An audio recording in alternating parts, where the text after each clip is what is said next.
Welcome back to another UCL Fantasy video and podcast. This will be the best wildcard team for Matchday 3, and I'll try to provide all the latest injury updates, although this is recorded on Sunday morning and there are plenty more matches yet to go before we approach the Champions League on the Tuesday. Be sure to tune into the deadline stream 2 hours before the first kickoff of Matchday 3, and the team selection is also headed your way. Smash the like button and subscribe for new if you enjoy my content.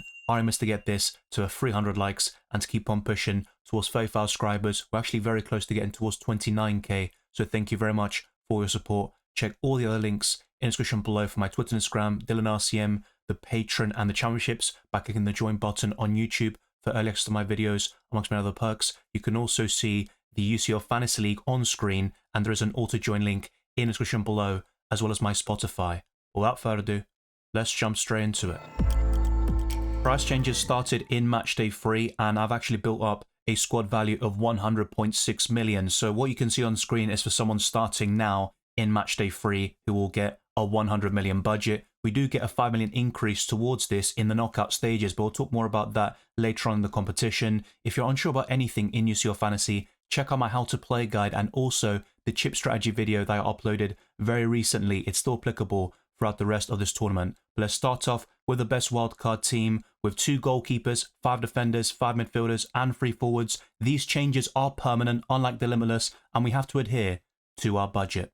For the first few match days of the new Champions League campaign, we have a 4 million starting goalkeeper in Franco Israel from Uruguay. He plays for Sporting, and I think he's a very good option with some decent fixtures, although, of course, in match days 4 and 5, they do face Man City and Arsenal, but longer term, I think Israel is a nice second option to come off your bench from time to time, and he can rotate with your main goalkeeper choice that I'm going to discuss very soon. But ultimately, we don't have many goalkeeper pairings that will not clash on most match days. It's very hard to find that sort of balance, and that's why I started this season with Di Gregorio and Blažević, but that has been an absolute disaster. No clean sheets have been kept, and Di Gregorio got a red card against Red Bull Leipzig, so he's suspended now for Matchday 3. The main choice in goal will be Jan Sommer, who is the 3rd highest scoring goalkeeper in UCL Fantasy this season with 17 points. He faces Young Boys away from home next. He does face Arsenal very soon as well, but Sommer actually kept a clean sheet at the Etihad of all places, and Inter Milan boasts one of the best defences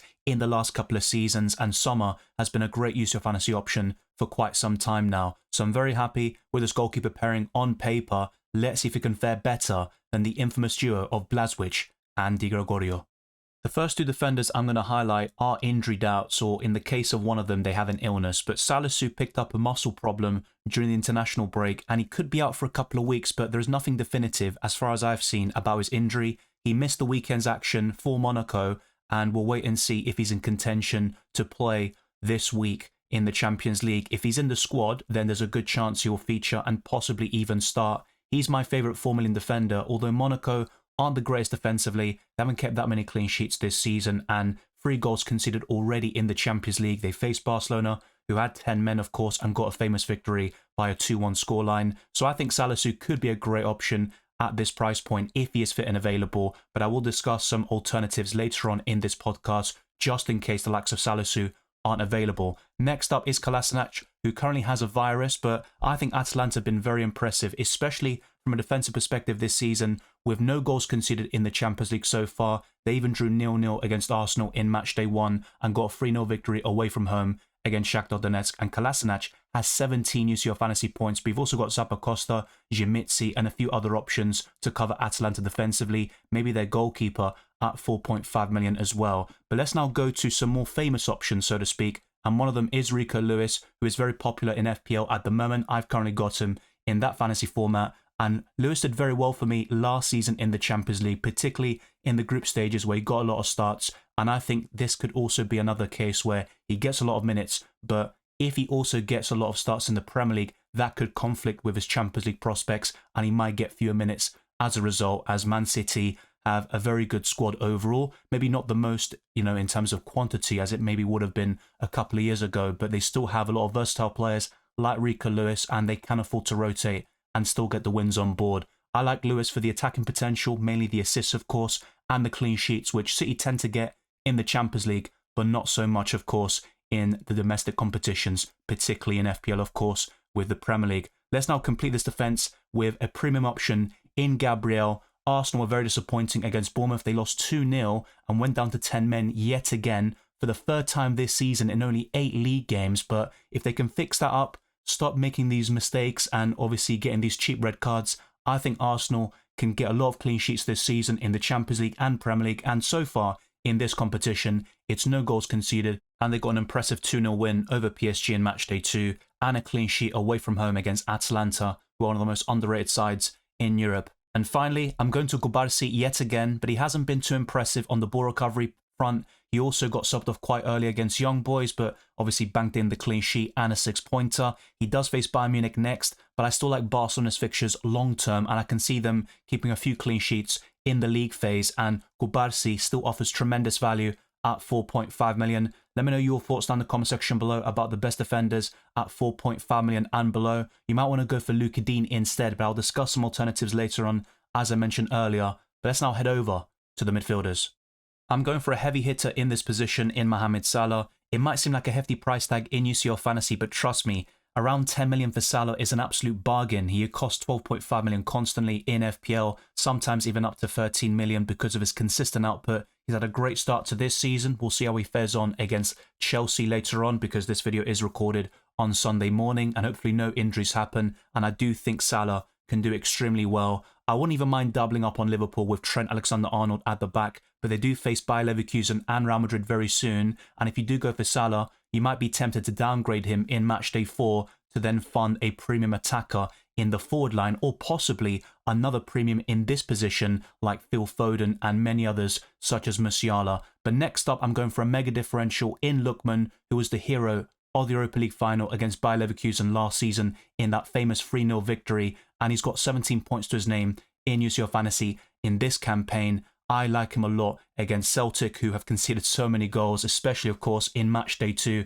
against Borussia Dortmund. I think Atalanta could score 3 or 4 here with Lookman being heavily involved. I don't even mind doubling up on Atalanta here with Kolasinac and Lookman, but you might only want to go for one, and that's completely fair enough. I wouldn't triple up though, as I would still want to have a bit of a balance with your 50-man squad, and also bear in mind the balance between the Tuesday and Wednesday players. Ideally, you'd have more playing on the Tuesday, around 8 or 9 would be the ideal balance, so to speak, so you can then make substitutions and sub out your lowest scoring players for those yet to play on the Wednesday. Next up is going to be a very popular option with over 30% ownership, and he's been covered in most of my best wildcard and limitless team videos, and that's going to be Florian Wirtz, who got a mega haul back in Matchday 1, and even in Matchday 2, he technically blanked with no goals or assist, and still got the Player of the Match award to deliver 7 points overall. He's a great option, one of my favourite midfielders, and criminally underpriced at 7.6 million now, so I'd highly recommend Florian Wirtz, even over Yamal and Rafinha,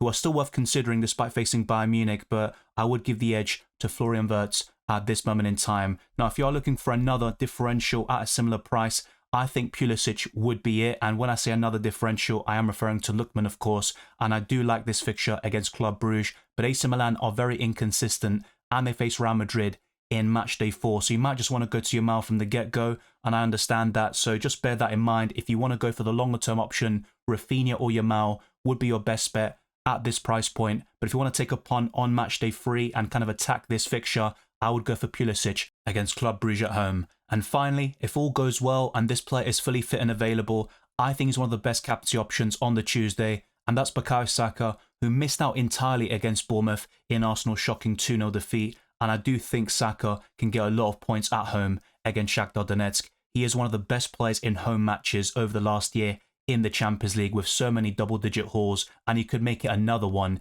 if he starts this game, but it all depends on his fitness. Now, the latest update by Mikel Arteta was just before the Bournemouth game, and he said, we tried the last few days, we tried yesterday, and he didn't have the right feeling. If he feels that, then there's no point pushing him, but it seems like he was very close to playing against Bournemouth, and if he doesn't feel any discomfort, I think he's going to start against Shakhtar Donetsk, and he's the best option at 9 million, even over Phil Foden, who might be another great choice you might want to consider to maybe go a bit safer, so to speak, although Foden's minutes have been very skewed and very inconsistent this season. But I would go for Saka all day long in the long term, so it all depends on his fitness. But once again, if you want to go against Saka and maybe you're not really feeling it, Phil Foden would be a great alternative at the same price point.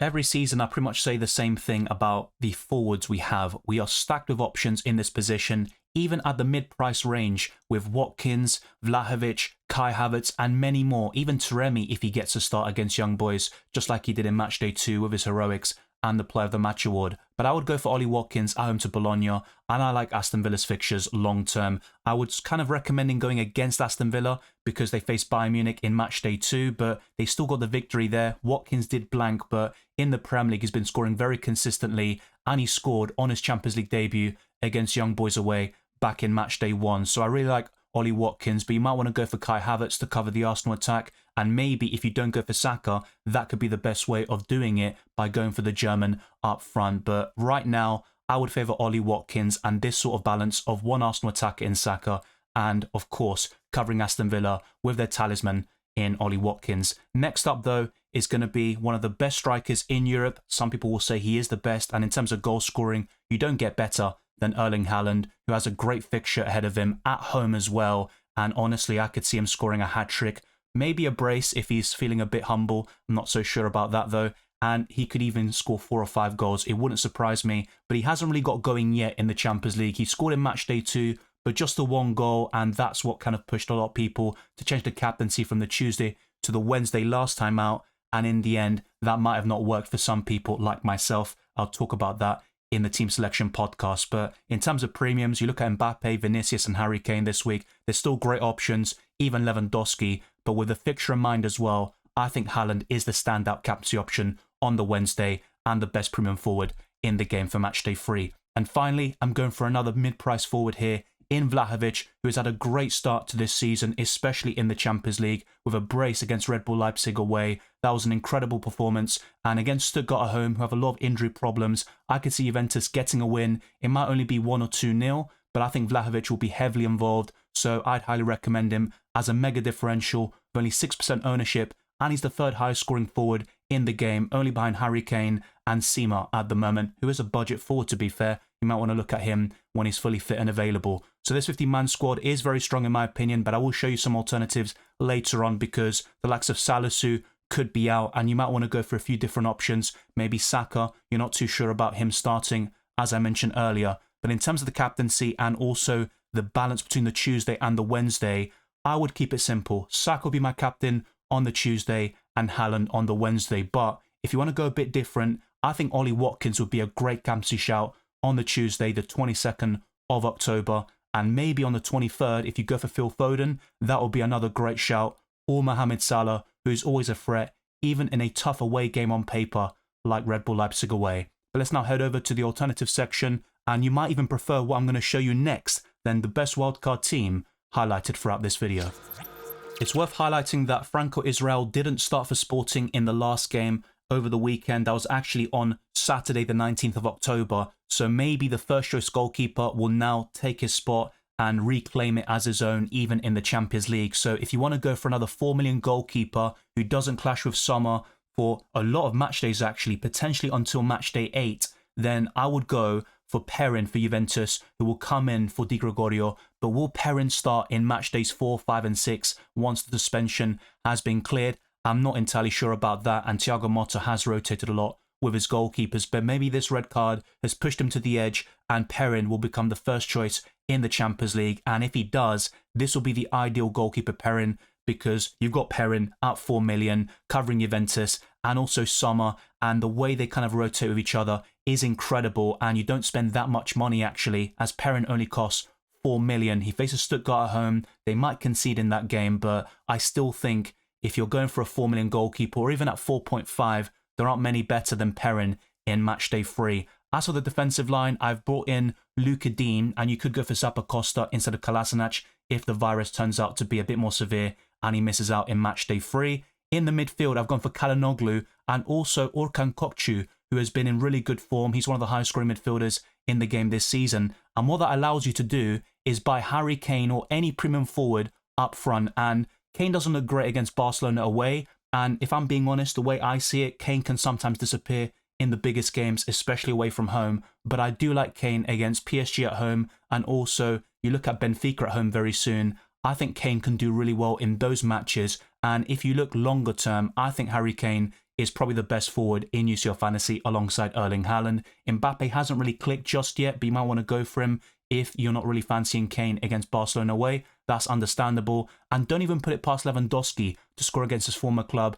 as Barcelona have the home advantage and they've been incredible this season. Only a few blips here and there against Monaco and also once in the Liga so far this season. So those would be the alternatives. Also Phil Foden instead of Saka, as discussed earlier. And you might want to go for a few others like Rafinha or Yamal from the get-go. Now, if you were to do something like that, it could be in place of Florian Wirtz or possibly Hakan Çalhanoğlu. But if it was for the latter, you would have to make a downgrade elsewhere. But let me know your thoughts down in the comment section below. Do you prefer this team and these sets of players over the last one? Or would you maybe make even further changes? I'd encourage you to let me know down in the comment section below. And thank you very much for watching this video and listening to this podcast. If you enjoyed it or found it useful, then be sure to smash the like button and subscribe for new. Our aim is to get this video to 200 likes and to keep on pushing towards 35 subscribers and beyond. Follow me on Twitter and Instagram, DylanRCM, and check all the other links in the description below for my Patreon and the championships for early access to my videos, amongst many other perks, the Discord server, UCL Fantasy League, Draft Hound,